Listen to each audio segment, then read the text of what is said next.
Welcome, my friends and gems. I'm here to talk to you today about Guillain-Barre Syndrome, which is also known as chronic inflammatory CIDP, which is chronic inflammatory demyelinating neuropathy. So what is that mouthful of words? What does that all mean?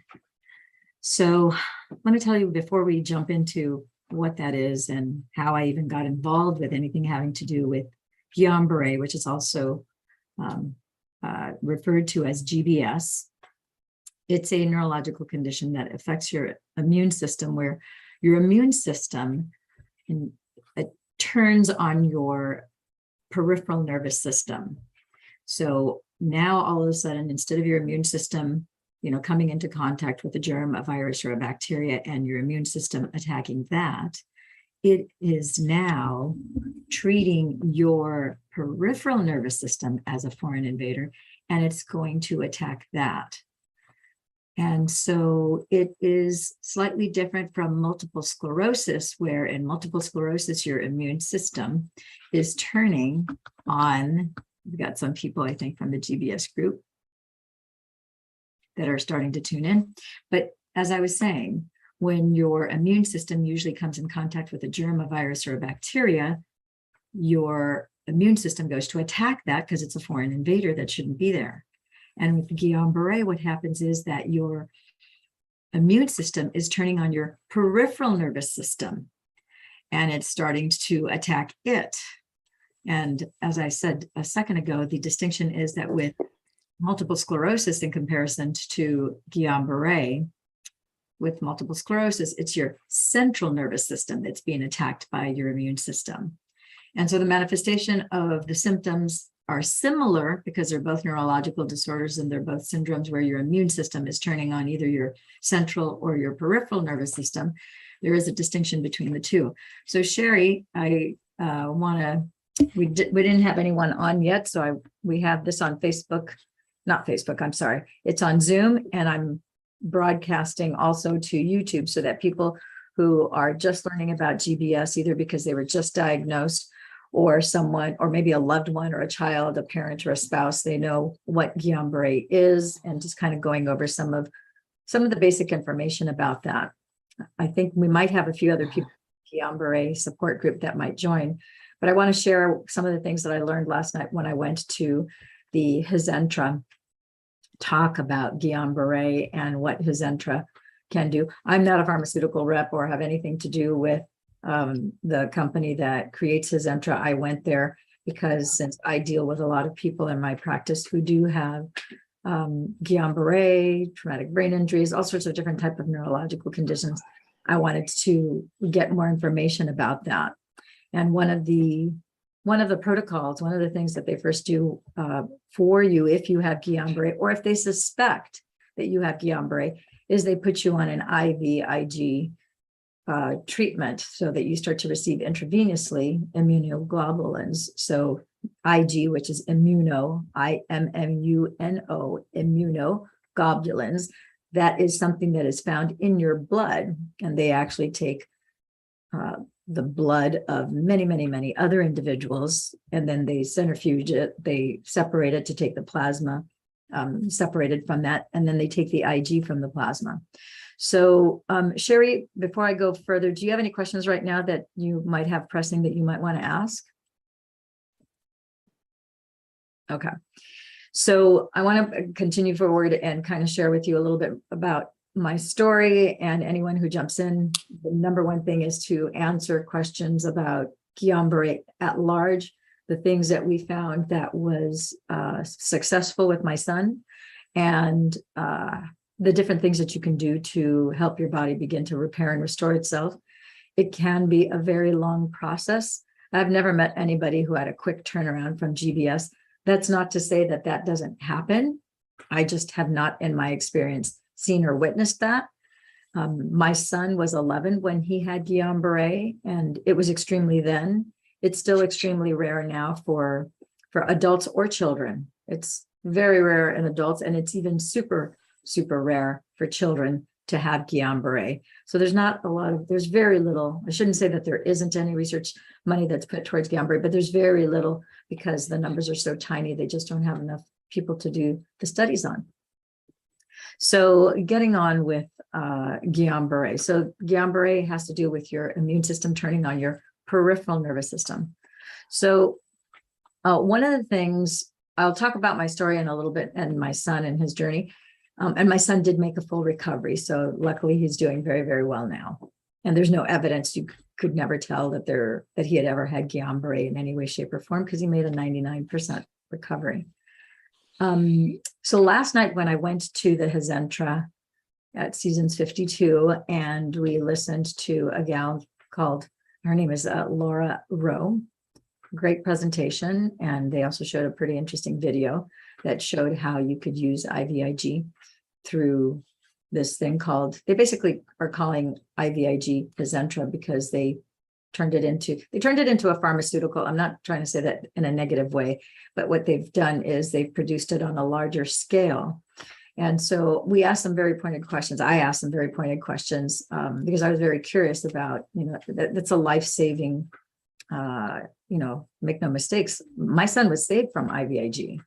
So, and I have to say that it was IVIG because that's the thing that we don't know, and they still don't know if IVIG is slowing down the syndrome, if it's distracting the immune system by being another element that's coming into the picture where the IV, the immunoglobulins go, oh my gosh, and the immune system's like, oh, there's something else that's here.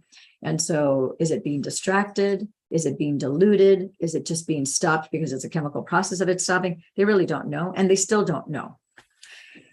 So as far as the one of the things that I learned about the IVIG that I thought was very interesting. So as we know, when it comes to the human body, your environment is very important.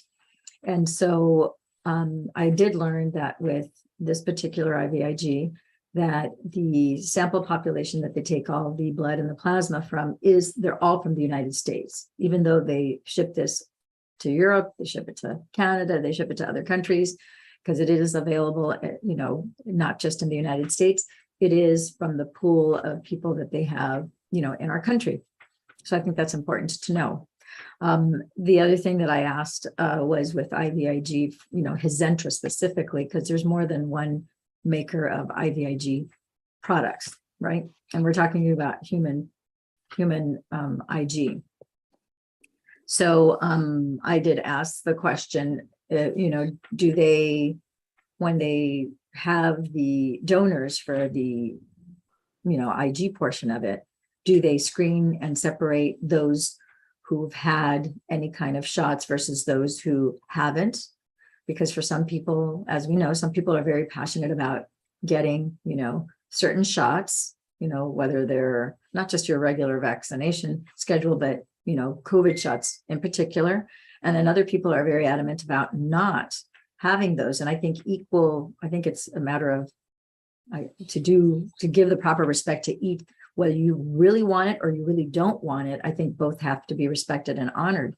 So I asked if the IG was screened for that.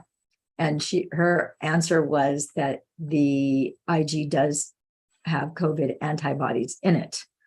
So I asked again to make sure I could confirm that the donors are screened to ensure that they do or they don't have it, so that there are batches that either do or don't have that exposure in the IG. And she says, no, they don't really do that level of screening. They take it's a very large pool of people that they take. And so the IG has a lot of antibodies for a lot of different things. So, so that was the response that I got. So, and you're more than welcome to obviously reach out to the Guillain-Barre Foundation and talk to them about Hizentra in specific and ask whatever questions that you might have. I'm just reporting and sharing with you what I learned and what I discovered and the things that I asked about and my concerns about that. So the one thing that I thought was very encouraging is that now, because they have it where they can transport it to you, where you don't have to go into a clinic, you don't have to go into a hospital, you don't have to go into a doctor's office to have the IVIG. Obviously, like in my son's case, he was in pediatric intensive care for 11 and a half weeks. So it was all done through IV. It was all done, in intensive care. However, there's many people that leave the hospital and then sometimes they're only in the hospital for 5 days. The spectrum of how Guillain-Barre manifests in the human body is kind of a large one. It always has some level of numbness and pain. And in many cases, you have a paralysis or an inability to move your limbs because you have your gross motor skills and then your fine motor skills are affected as the progression happens. And typically you have a kind of a quick progression where you'll have to have the awareness that something is wrong one day or something just doesn't feel right, whether you have numbness or you have, prickling or pain. And then all of a sudden it gets progressively worse. And that progressively worse happens over a period of maybe just 1, 2, or 3 days. In some cases, I've seen some people where it happened over the course of several weeks, but oftentimes it's not uncommon for it to happen over the course of, let's say, 48 hours, 72 hours.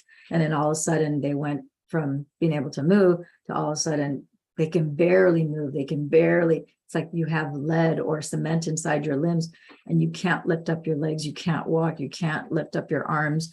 You can't turn on a spin brush like my son. He was barely able to get his arm up and his fine motor skills were gone. He could not turn on his spin toothbrush. So the progression with everyone is a little bit different.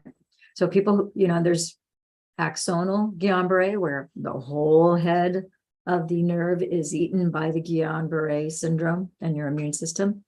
And then there's a lighter form where it just eats the outside membrane, just the myelin sheath, or just the dendrites on your nerves, which creates a disconnection, which is what's creating the symptoms and the effect that you can't do certain things or can't feel or can't move or have pain or both, because it's oftentimes accompanied with both. So there's a gamut. Some people have really bad headaches with it. Some people do not. Some people, the brain is never affected. So it just depends on how your immune system, I'm sure part of it also has to do with your circulatory system and how well you're circulating in the body, because that's part of your delivery system, if you will. It's through your blood that electrolytes and information goes from one end of the body, from the head all the way down to the toes. So let's talk about the things that I found separate from the IVIG, because IVIG was administered to my son, particularly in the hospital. So one of the things that I discovered as we kept him in there is the use of aquatic therapy, which I think is not talked about enough. And now, not everyone is going to have access to aquatic therapy. Not everyone is going to be able to I think aquatic therapy is oftentimes included or covered by different insurances and so forth. But there's also the practical aspect of having the aquatic therapy in the hospital, if your hospital has the facilities for that. And my son actually was fortunate that we did have that available. And then when you leave the hospital, so let's talk a little bit about once you leave the hospital, because we had breath therapists with him, in the hospital. We had occupational therapists.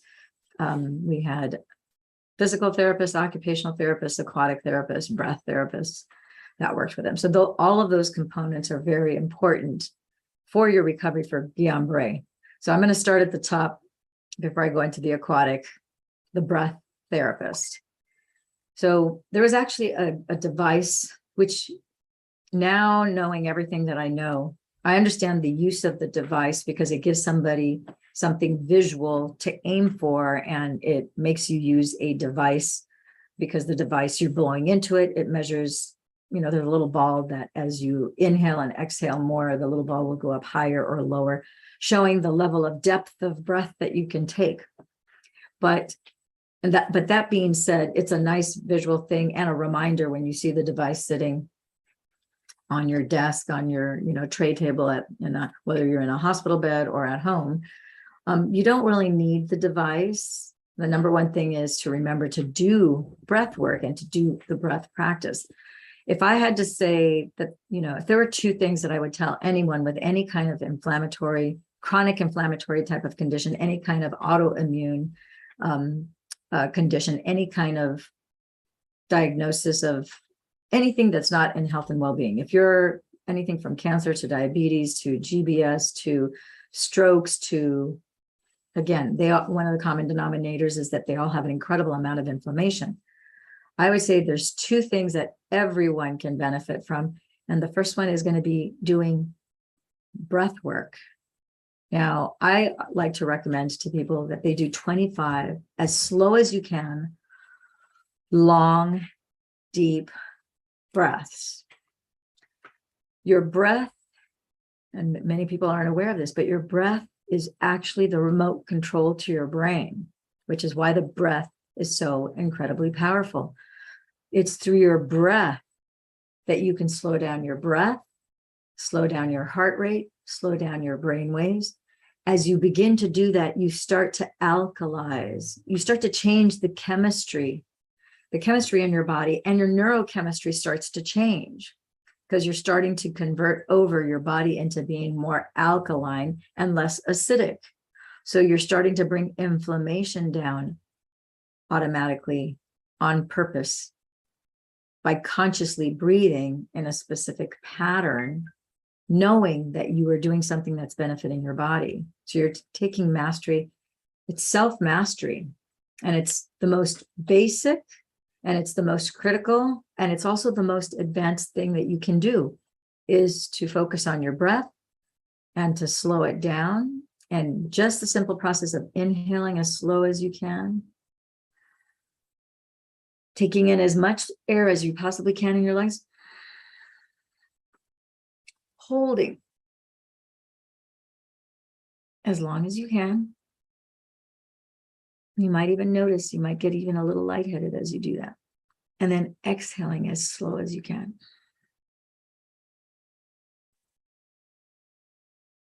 Exhale. Empty out those lungs all the way down, making sure that you empty out. You don't have any stale oxygen in your lungs. And exhale just all the way down. And then hold it as long as you can. Now, the most important words here is as long as you can. Never mind as long as whoever else can. This is about you, your practice, and your self-mastery. And as you continue to do that, inhaling as slow as you can, and then holding as long as you can. When you hold, it's not a matter of holding your breath and bearing down, pushing. No, you're holding your breath gently. And you're not going to hold your breath until you turn purple and then go. No, you're holding it as long as you can, gently, keeping a calm state of mind and demeanor. And you're really focusing on the feeling of that breath going up. And then as you hold very peacefully. You can do it with your eyes open or your eyes closed. And then exhaling all the way down. And then holding at the bottom. Now, I tell people, as you're focusing on your breath, to start alkalizing your body, to start bringing inflammation down, to deliberately turning on the remote control of your brain, using your breath to balance your body into a better state of well-being. The breath is one of the first and most important things that you can do to start to take control and mastery of your body and start to alkalize it, start to bring inflammation down. You bring alkaline up, inflammation down, your pain is going to go down because you're changing your chemistry. Inflammation, one of the most painful things that we have in the body is inflammation. When you have Guillain-Barre, you have a lot of inflammation. You have the inflammation from your body thinking, the immune system thinking that your peripheral nervous system is a foreign invader and it's attacking it. As it attacks it and starts to eat the myelin sheath, eat the dendrites, eat the whole axon, the whole head of the nerve, and even maybe part of the stem. And in some people's cases, the more severe form, it also eats the muscle. That creates inflammation. That causes pain. So you're having inflammation, causes pain. It also causes numbing. And some people have different parts of the body that are numb. contrasting with different parts of the body that are shooting pain, because you have a misfire of the nerves that still exist within the body. So now by doing that breath, which is 25 as slow as you can, long, deep breaths, you're starting to now trigger the remote control of the brain. You're calming down literally the hippocampus, the back part of your brain, which is your fight or flight response. When you get anxious, tense, nervous, frustrated, angry, that's calming that down. It's bringing alkaline levels up, acidic levels down, which is automatically bringing your inflammation down in the body. So as you begin this 25 long deep breaths, and it does take a long time. It takes a very long time to do the 25 long breaths. I have no idea how long it's going to take you. I've never timed myself on how long, but the bottom line is this is something that you're doing for yourself. It doesn't matter how long it takes, because this is a tremendous benefit that you are gaining from doing 25 as slow as you can, long, deep breaths. And it also makes you very clear-minded, because everything becomes very centered as you're doing that. So as you're inhaling, I always like to count. And one of the things that I noticed when we started doing breath work is that as you start counting 1, 2, 3, count at the same rate as you're inhaling 1, 2, 3, 4, 5, 6, 7, 8, hold 2, 3, 4. You might not be able to hold a full 8 count, and that's okay. Again, it's not about anybody else. This is about you. So as you're counting, you're noticing, okay, I was able to maybe inhale to 8. Maybe I was only able to inhale to 4. Doesn't matter. You go 1, 2, 3, 4. Okay, that's the most air, the most oxygen I can bring in. Now I'm going to hold 1, 2, 3, 4, 5, 6. Exhale as slowly as you can. 2, 3, 4, 5, 6, 7, 8. Hold 2, 3. You may only be able to hold to 3. It doesn't matter. This is not a race, not a competition. But noticing, okay, I held 4. I was able to hold to 6. Now I'm going down 8. I was only I held for 3 here. Now you're inhaling again. Maybe you'll notice with the second, third, or fourth inhale, you can actually get all the way up to 8 or to 10. And now you're noticing that as you're holding at the top, wow, I can hold up to 10 to 12 to 14. As you increase the oxygenation in your blood levels, you will be able to hold your breath comfortably for longer periods of time. And as you continue this practice of breath work, you'll notice, wow, so now I'm inhaling to a count of 8 or 10. And now I can hold my breath to 18, to 20, to a count of 25, to a count of 30, to a count of 35.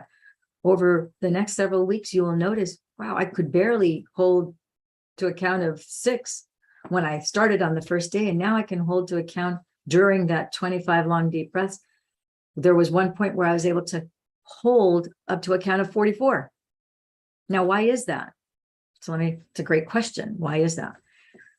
The reason why you're able to do that is because as you inhale oxygen, you exhale carbon monoxide. And we know that carbon monoxide is obviously not good for you, right? So you inhale oxygen, you exhale carbon monoxide. As you inhale oxygen, exhale carbon monoxide, you're actually offloading in your bloodstream carbon dioxide. I'm sorry, I got it the other way around. You're offloading carbon monoxide, which is carbon dioxide, because you're exhaling carbon dioxide. So as you inhale, that's part of the alkalizing effect in your body that's bringing the acidic levels down, which is causing your inflammation. So that's what you're doing chemically to your body. You're inhaling oxygen. As you bring more oxygen molecules into your bloodstream, you have carbon dioxide that you're exhaling. And in your bloodstream, you're offloading carbon monoxide. If you are interested in learning and reading more about the breath and how you can even alter the face structure that you have just by doing breath work, believe it or not. There's a guy that's named James Nestor. He wrote a book that's called Breath. He has a brother who is an oral surgeon and he's a medical journalist.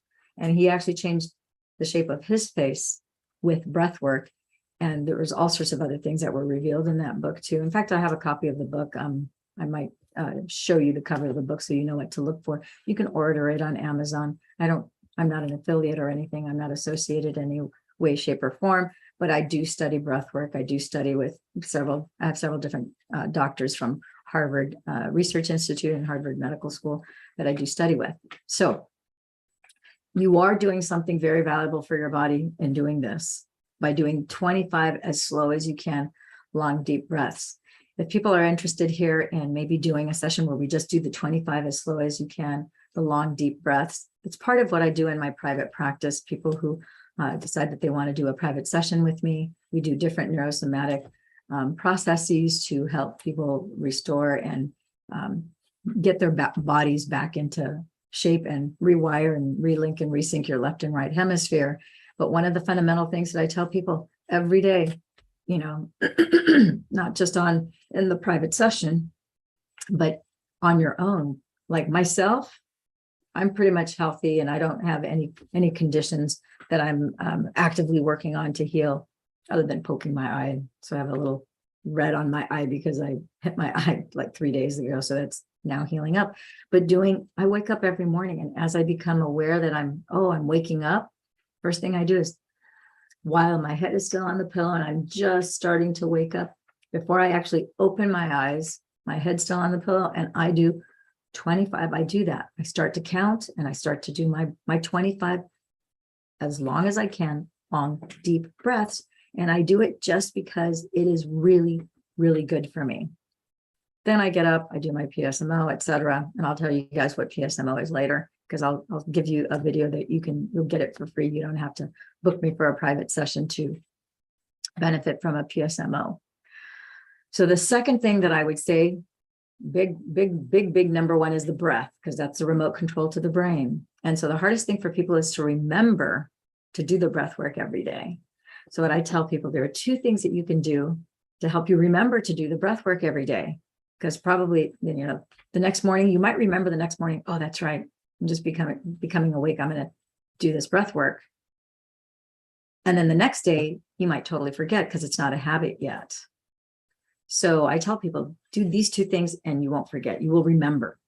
So in order to remember, take like an eyeliner pencil. You can take an eyeliner pencil or a lipstick, doesn't matter, right? Go to the 99-cent store, get a little eyeliner pencil, and the window that's closest to your bed, that when you first wake up in the morning that you can see, right on there, breath work, 25 breaths.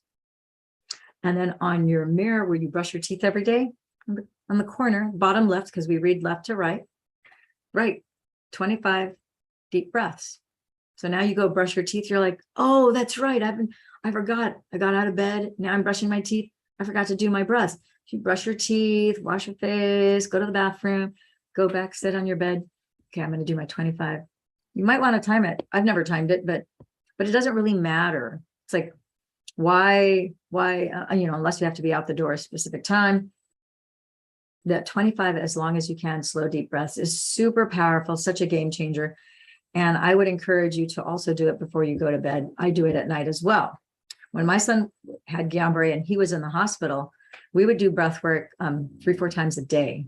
So we would have a therapist that would come in once a day to make sure that he was doing it. And then I was 24/7 there with him. And so they told us, you need to do this 3 to 6 times a day. So we actually had a gizmo. You don't need that gizmo, that breath device, because that just shows you how, it shows the breath therapist how deep you're able to breathe, and shows progression, because at the beginning, the little ball will, maybe you blow into it and the little tiny white ball might just go up like an inch or two. And maybe over the next few weeks, you'll see, wow, it's going all the way to the top now. It's showing that there's been an increase in your neurology, and your ability to breathe is improved because now you can do a total deep breath, where maybe at the beginning it was very shallow. Some people, get Guillain-Barre and are put on respirators, because as soon as your diaphragm, the nerves in your diaphragm are attacked by your immune system, that becomes paralyzed. Now you can't breathe. And We know that many people pass away because they're not put on the respirator quick enough, or they're put on the respirator and it's still not enough. The Guillain-Barre takes them over. So the breath work, I cannot emphasize enough how powerful, how important it is to do 25 as slow as you can, deep breaths. If the Guillain-Barre support group would like for me to do a session just on that, again, so powerful. I'm like a scratch record because it is of paramount importance to your recovery, and you're empowering yourself to bring down inflammation in your body, reduce your pain, and feel so much better. Okay, so I will do that if people want me to do that.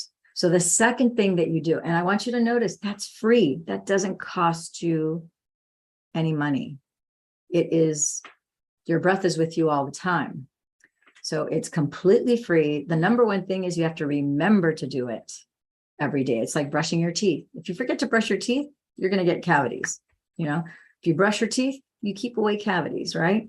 So if you remember to do this breath work every day, and it's a new habit that you're ingraining into yourself.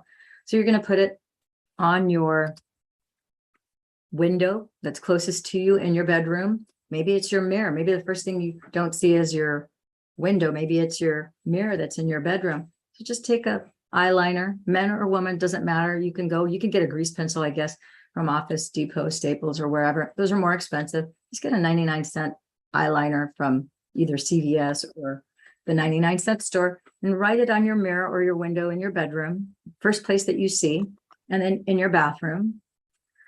And you may even want to take a... Let mom know that for some reason, magically, I've gotten on. Okay. Yeah, your mom heard that, Lori.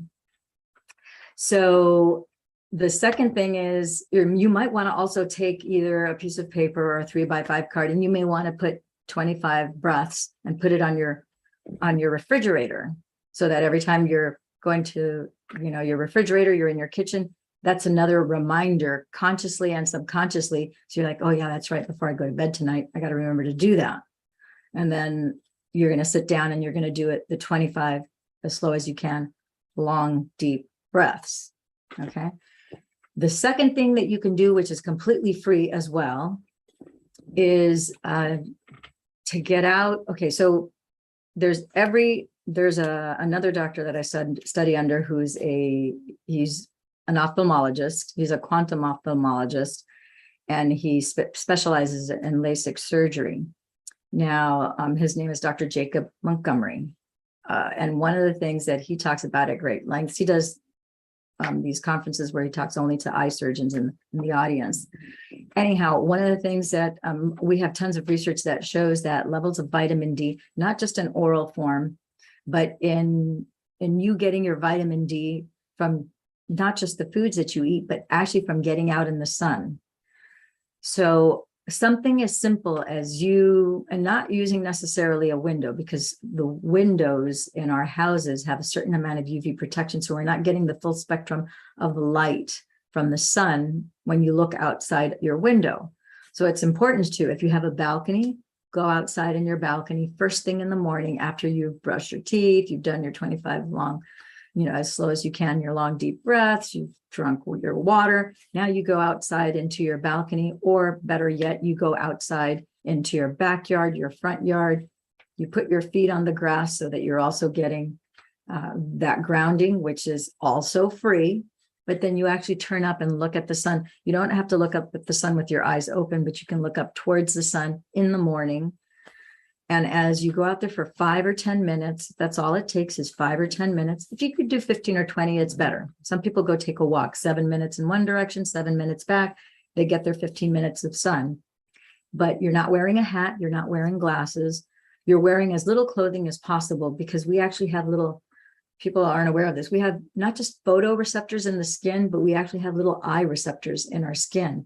So those little eye receptors, just like these eyes, are taking in that UV spectrum of light. First thing in the morning, it's around 300-400 hertz. And so it's actually turning it into vitamin D in our bloodstream. And as we receive the light from the sun that we're getting from our eyes, and as we look up to the blue sky, that is turning into vitamin D that goes directly from the back of our eyes, it goes directly into our bloodstream. So I can't, again, emphasize that enough. If you were to do that every morning and every evening, I've seen people with eczema, I've seen people with psoriasis, I've seen people with rheumatic rheumatoid arthritis, and all sorts of other inflammatory conditions by doing breath work and starting to get out every morning, anywhere from sunrise to, let's say, 9 or 10 o'clock in the morning, just 10 minutes, 5 to 10 minutes, 15 minutes. And then at the end of the day at sunset again, because by the time noon hits, the UV spectrum of light is around, it's about 1200 hertz. So it's gone from 300 to about 1200 hertz. So what that's doing early in the morning, you're getting the vitamin D, and it's also helping you regulate your circadian rhythm. So it's telling your body, okay, in this number of hours, we need to turn on melatonin for you to go to sleep at night. And we're going to turn on serotonin to get you up in the morning, because melatonin is the antioxidant you need to put you to sleep at night. It's like at sunset, when you're going out and getting the sunlight at that light spectrum, it's going, okay, about 6 hours from sunset, 4 to 6 hours from sunset, we need to turn melatonin on so that you get sleepy and go to sleep. And then the opposite is true. So at sunrise, your body's going, okay, about 6 to 8 hours from now, we need to turn serotonin on so that you get up in the morning. So just by your exposure to the light that your eyes are seeing and your skin, which is why it's important to not wear sunscreen, not wear any barriers, the lighter your clothing, so that the most skin is available, so that all those little photoreceptors and those little eye receptors that are in your skin can take the vitamin D and process it and start to put vitamin D into your body, which is a powerful antioxidant to bring down inflammation and bring balance into your body.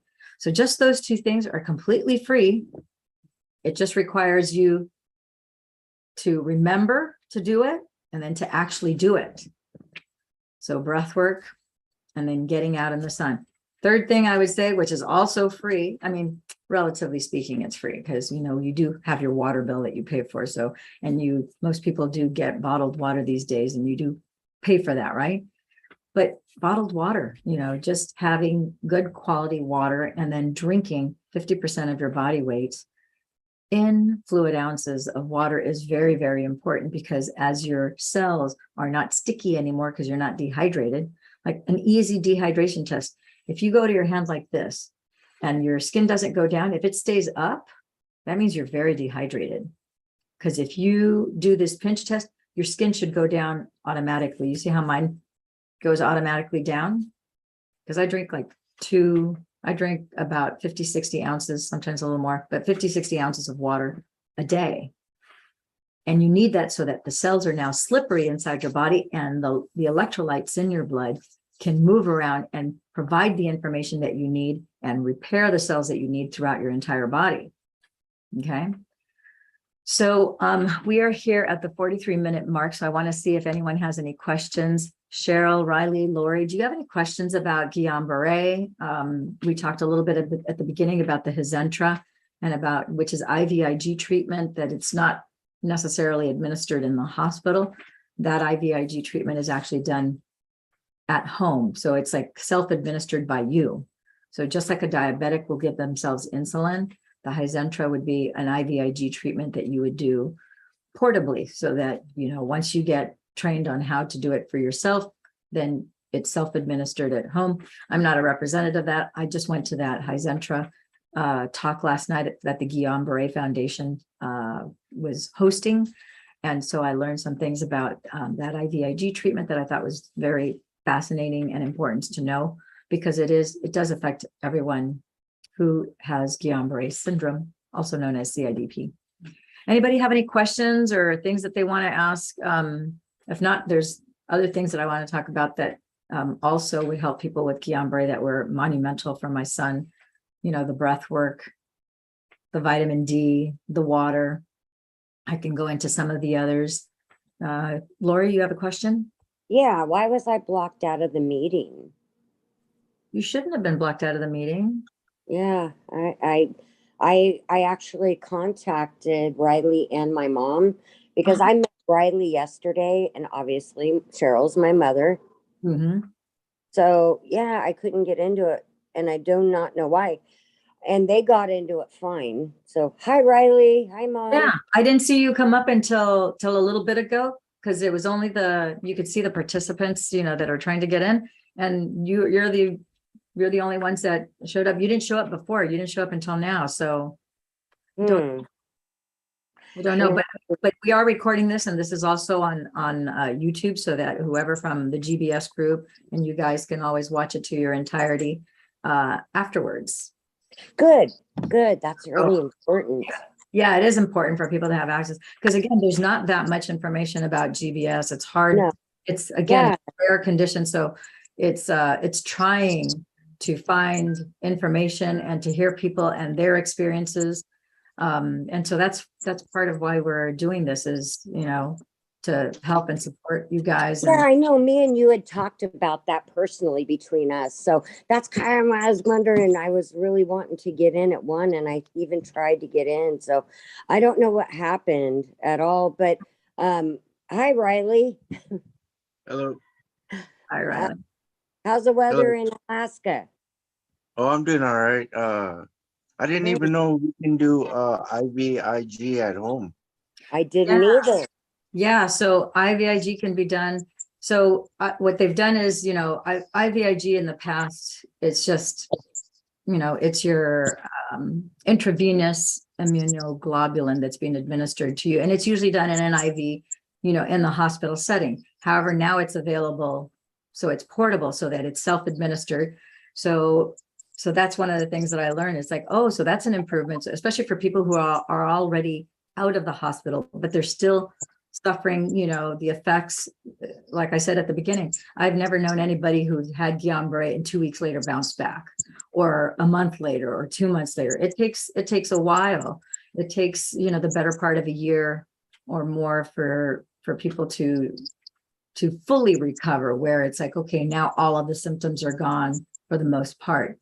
Like my son is 99% recovered. The only reason why I say 100%, like a year later, he was pretty much able to do everything that he did before.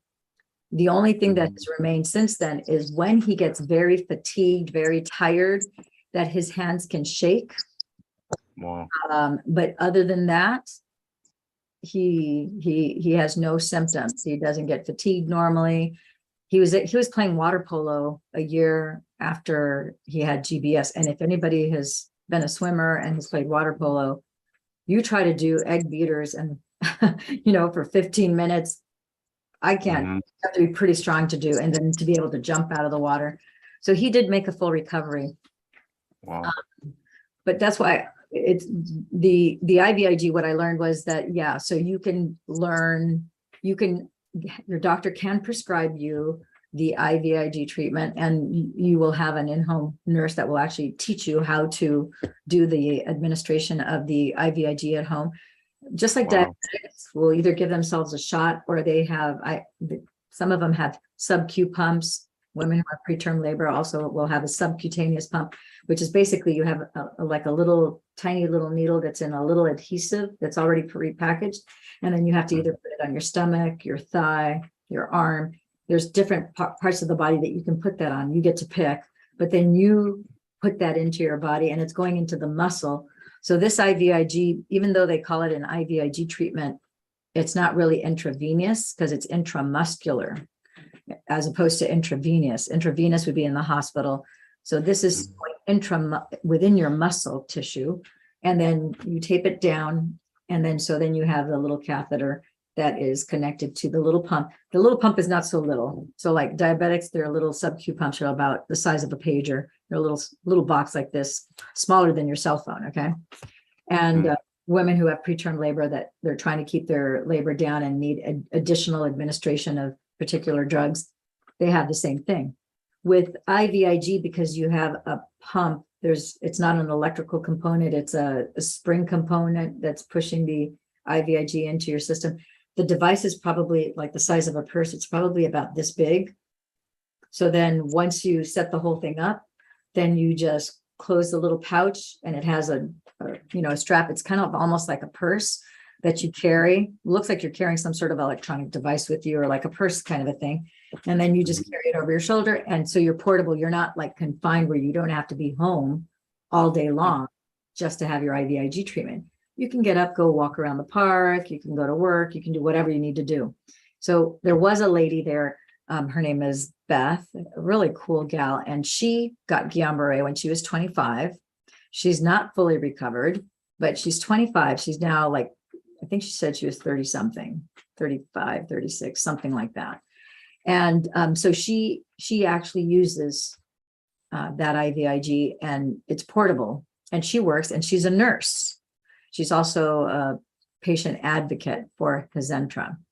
So I think it would be awesome to have her speak, like do a Zoom like this and have her speak about her experience, because she talked about her experience when she was first 25, how her Guillain-Barre, presented itself and how the whole thing unfolded. And then how she was part of the study before Hizentra was actually introduced into the public, where it's like made available. She was part of a study group, and she was on that trial. And then the first trial she was on, there was like zero benefit. It didn't work at all for her. And then she talks about how, whenever they do scientific studies, there's the group that is actually getting the particular thing that they're testing for. And then you have the other group, which is the placebo group, where they're not going to get that thing. They're just going to get a placebo, which is a sugar pill. And then you can see how effective, what the results are from that. So in her case, she found out afterwards that she was part of the placebo group, which is why it didn't work for her, because she wasn't getting any benefit. There was nothing for her to gain. And even the placebo effect, which in some, I just had a study that I was reading just 2 days ago, where in a placebo effect, it was specifically having to do with something having to do with the brain. And of the 10 participants that they had on that particular study, the 10 participants, as opposed to the 10 that had the placebo effect, like 95% efficiency was observed. So it was like, holy cow, even with the people who got the placebo, they got the same benefit as the ones who got the real thing. It was actually a brain surgery that they were doing. So it's like, that's pretty incredible. Just because the people who got the placebo thought they had that surgery and that they were benefiting from it, they did improve. So it just goes to show the power of the mind. But that's part of the natural. All research studies have placebos, and then what you're testing for. So Riley, do you have a question?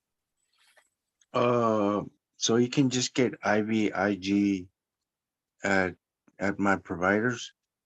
Yeah, so the doctor. So what I learned too is that the doctors can prescribe that Hizentra, the IVIG treatment, and there's a paper or something that they need to fill out old school. I was kind of surprised. They said, yeah, your doctor has to fill out this form, and you can get like the first 30 days where like it's a free trial, and they fill out a form, and then they have to fax it to the pharmaceutical company. And then you'll get your free trial, and it has to be timed. Like if you're getting IVIG right now, where you're going into either the hospital or a clinic or your doctor's office, and you're getting IVIG treatments there, it has to be timed so that you have been off of IVIG for like a week, and then you start with this. It can't go like weeks or months and then start it. It has to be within a week. So there's a timing issue that's kind of involved. And then for people, they were saying that not everybody does the free first 30 days. Oftentimes they just start them on it. It's shipped to you. And then there's a nurse associated with a specialty pharmacy that's shipping that to you, that will contact you just to teach you how to use it at the very beginning. And then once they teach you how to use it, then they're gone. They're not there for continued. You're supposed to go to your doctor for that, right? So I thought, wow, that's pretty progressive and pretty fascinating that they're making that available for GBS, patients. So that was fascinating.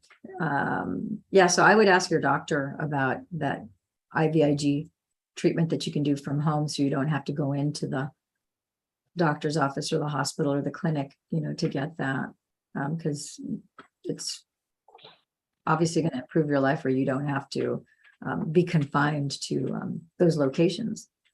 Yeah. So Yeah, that's my only question.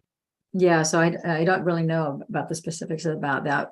That being said, like I said, the first three things, if you start doing breath work, because Guillain-Barre does affect the breath for a lot of people.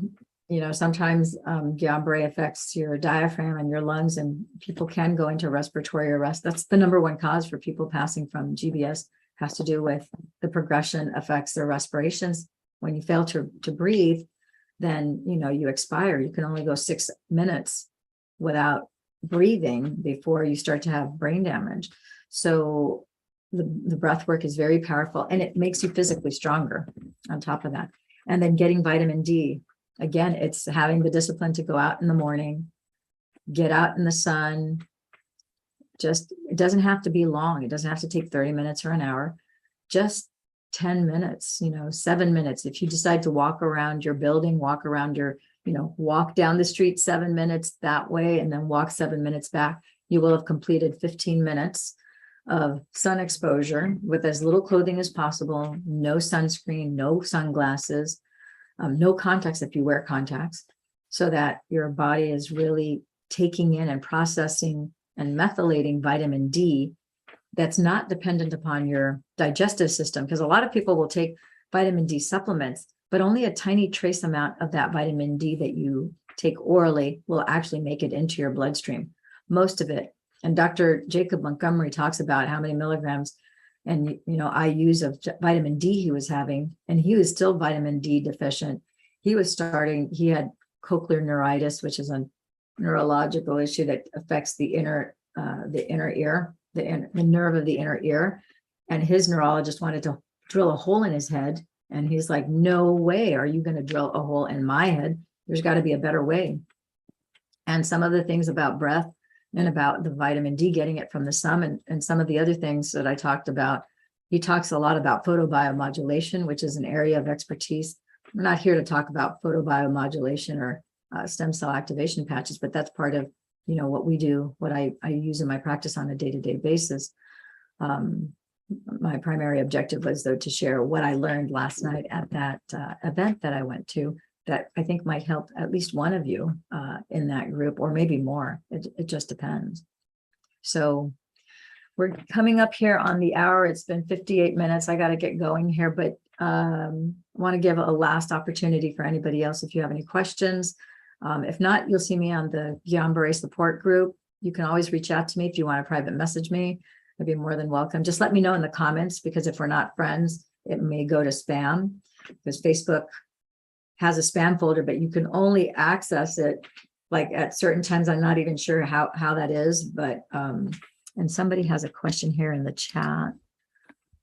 Lori is trying to get on. Oh, but it's saying she's blocked. I don't know how it said that she's blocked, because as soon as I saw her, I was able to let her in. So I'm glad that she was able to get in. Okay, and great that you're going to stay in contact. And that's it, my friends and gems. You have a great rest of your day. I got to run because I've got another Zoom to be on. All